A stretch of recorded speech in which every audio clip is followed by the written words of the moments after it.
യോഹന്നാൻ എഴുതിയ സുവിശേഷം 10-ാം അധ്യായം 28-ാം വാക്യം.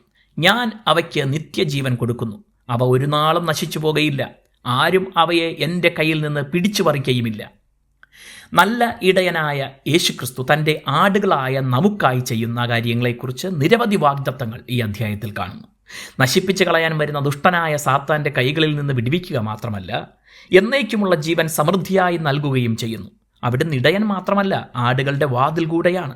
ആടുകളുടെ തൊഴുത്തിൽ ഒരു പ്രവേശന വാതിൽ മാത്രമാണ് ഉണ്ടാവുക.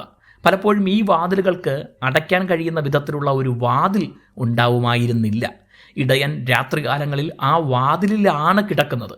ആ ഇടയനെ മറികടന്ന് ഒരു ദുഷ്ടമൃഗത്തിനും തൊഴുത്തിനകത്തേക്ക് പ്രവേശിക്കാനോ ആടുകളെ ഉപദ്രവിക്കാനോ കഴിയുകയില്ല.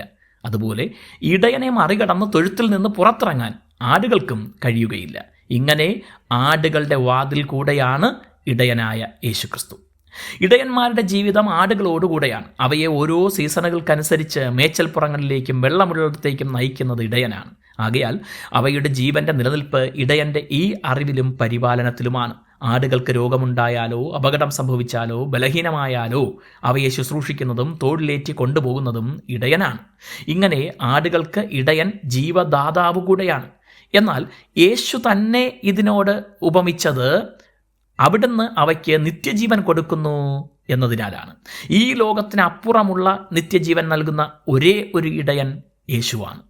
യേശു നൽകുന്ന ഈ ജീവൻ നിമിത്തം തൻ്റെ ആടുകളായ നാം ഒരിക്കലും നശിച്ചു പോകുന്നില്ല. മാത്രമല്ല, യേശുവിനെ അനുഗമിക്കുന്ന നമ്മെ അവിടുത്തെ കൈകളിൽ നിന്ന് പിടിച്ചുകൊണ്ടുപോകാൻ കഴിയുന്ന യാതൊരു ശക്തിയുമില്ല. ഒരു ദുഷ്ടമൃഗങ്ങൾക്കും നാം ഇരയാവുകയുമില്ല. ഈ സുരക്ഷിതത്വ ബോധത്തിലാണ് നാം ഓരോ ദിവസവും ജീവിക്കേണ്ടത്. നിത്യതയിലും ഈ പരിപൂർണ സുരക്ഷ നമുക്ക് ഉണ്ടാകും. ദൈവം നമ്മെ അനുഗ്രഹിക്കട്ടെ.